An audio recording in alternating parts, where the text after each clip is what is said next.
Cô vào chữ này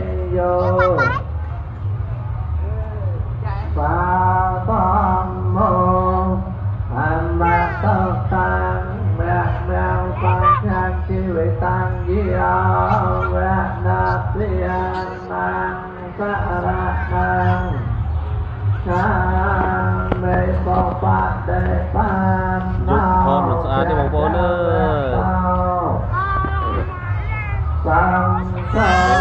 bóng bóng nữa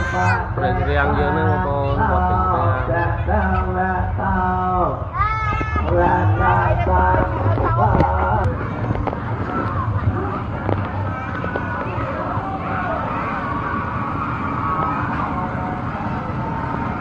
giúp bóng bóng nữa